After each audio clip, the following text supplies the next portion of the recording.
नमस्कार दोस्तों, मैं आप सभी का चिर परिचित दोस्त उपस्थित हूं आप सभी की सेवा में एक बेहद ही महत्वपूर्ण जानकारी को लेकर के। जी हां, आज का हमारा टॉपिक है सीताफल के फ़ायदों से रिलेटेड, यानी जिसे हम कद्दू भी बोलते हैं। कद्दू का फल आकार में बड़ा होता है और यह 6 महीने तक खराब नहीं होता है। अतः 6 महीनों तक इसका उपयोग आप सब्जी या अन्य रूपों में इसका कर सकते हैं। भारत में इसकी खेती की जाती है, परंतु रूस में इसकी खेती सबसे अधिक होती है। कद्दू की बेल यानी कि लता होती है। इसका फूल पीला और फल पहले हरा और पकने के बाद हल्का लाल पीला हो जाता है। कद्दू में विटामिन सी अधिक होता है।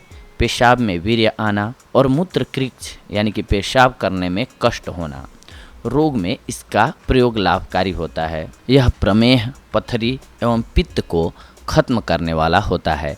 खाने में पके हुए फल का ही प्रयोग करना चाहिए और रस निकालते समय इसके बीजों का भी प्रयोग करना चाहिए। आइए सबसे पहले हम इसके विभिन्न नामों को जान लेते हैं कि अलग अलग लैंग्वेजेस में हम क्या बोलते हैं कद्दू को, क्योंकि हो सकता है बहुत लोग न जानते हों इसका नाम। हिंदी में इसे हम लाल कद्दू, कुम्हाड़ा, सीताफल, मीठा कद्दू, लौका, काशीफल और संस्कृत में पित्तकुष्मांड, बृहत फल ग्राम्य, गुड़योग फल, मराठी में कोहला, लाल भोपाला, तांबड़ा भोपल, गुजराती में पिलूं, कोहलूं, बंगाली में सफरुई कुमरा, अंग्रेजी में ग्रेट पंपकिन, लैटिन में कुकुरबिटा मैक्सिमा, बेनिन के हिस्पिडा। आइए अब महत्वपूर्ण है कि हम इसके गुणों के बारे में जानते हैं। कद्दू भारी होता है और पौष्टिक होता है। यह पित्त उत्पन्न करने वाला, पाचन शक्ति को बढ़ाने वाला, वात यानी कि गैस पैदा करने वाला, पेशाब को बढ़ाने वाला एवं प्यास को दूर करने वाला होता है। पित्त के रोगी को इसका सेवन अनार या खट्टे अंगूर के साथ करना चाहिए। पका कद्दू का सेवन करने से खांसी दूर होता है। कच्चा कद्दू अमाशय के लिए अधिक लाभकारी होता है। कद्दू का सेवन वात और कफ के रोगियों के लिए हानिकारक होता है, इसीलिए वात और कफ रोगी को इसका सेवन नहीं करना चाहिए। अब आइए हम जानते हैं इसमें पाए जाने वाले पोषक तत्वों के बारे में। इसमें प्रोटीन 1.4% होता है, वसा 0.1%, कार्बोहाइड्रेट 5.3%, पानी 92.0%, विटामिन ए 84 IU प्रति 100 ग्राम की मात्रा में, विटामिन बी 200 IU 100 ग्राम की मात्रा में, आयरन 0.7 मिलीग्राम प्रति ग्राम, फास्फोरस 0.3%, कैल्शियम 0.01%। अब आइए हम इसके प्रयोगों को जानते हैं कि किन किन रोगों में ये कार्य करता है और किस ढंग से कार्य करता है। कद्दू का रस 10 से 20 मिलीलीटर की मात्रा में निकाल लें और इसमें 10 ग्राम मिश्री मिलाकर दिन में 2 बार सेवन करें। इसके सेवन से अम्ल पित्त का रोग दूर होता है। कद्दू का रस सेवन करने से खट्टी डकारें एवं एसिडिटी की परेशानी दूर हो जाती है।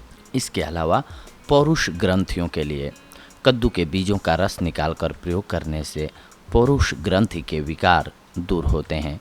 पौरुष ग्रंथि बढ़ जाने पर इसे रोकने के लिए 40 साल से ऊपर के लोगों को इसका प्रयोग रोजाना खाने में करना चाहिए। पेट में अगर कीड़े हो गए हैं तो कद्दू का रस निकालकर पीने से पेट के कीड़े खत्म होते हैं। मूत्र रोग की सभी परेशानी को दूर करने के लिए कद्दू का प्रयोग किया जाता है। शरीर का सूज जाना, पेशाब में शक्कर आना एवं मूत्राशय में पथरी बनना इत्यादि रोगों को ठीक करने के लिए कद्दू का रस प्रतिदिन सेवन करना चाहिए। लहसुन की मात्रा से 3 गुना कद्दू का बीज मिलाकर पानी में उबाल लें और फिर इस पानी को छानकर कुल्ला करें। इस तरह लहसुन एवं कद्दू के बीज को पानी में गर्म करके प्रतिदिन कुल्ला करने से दांतों का दर्द एवं अन्य परेशानी दूर होती है। कद्दू के बीजों को पीसकर लगाने से घाव के कीड़े खत्म होते हैं। आग से जल जाने पर सफ़ेद कद्दू के पत्तों को पीसकर जले हुए भाग पर लेप करना चाहिए। इससे जलन शांत होती है और जख्म ठीक होते हैं। शरीर की सूजन के लिए कद्दू के लगभग 8 से 10 बीजों को शहद के साथ मिलाकर खाइए, सूजन दूर हो जाएगी। अगर जहर का असर हो रहा हो शरीर में तो भोजन या रासायनिक विष के सामान्य प्रभावों को दूर करने के लिए कद्दू का रस प्रयोग किया जा सकता है। इससे आपका शरीर शुद्ध होता है। अगर हाथ पैरों में जलन हो रही है तो उसमें कद्दू के बीज को पीसकर जलन वाले स्थान पर लगाएं और थोड़ी देर रखकर खारे पानी से धो लें। इससे हाथ पैरों की जलन दूर होती है। पैरों में जलन होने पर पैरों को खारी पानी में डुबा कर रखना चाहिए, इससे भी जलन दूर होती है। तो देखा दोस्तों, आप सभी ने, आज हम आप सभी के लिए कुछ एक ऐसी महत्वपूर्ण जानकारियां लाए थे कद्दू फल से रिलेटेड, जिन्हें जान करके आप इसका फ़ायदा उठा सकते हैं इन बीमारियों में, जो कि हमने आप सभी को बताया। तो ऐसे ही अगली कड़ी में हम आप सभी से जुड़ेंगे कुछ एक और बेहद ही महत्वपूर्ण जानकारियों को लेकर के। तब तक के लिए धन्यवाद। नमस्कार दोस्तों।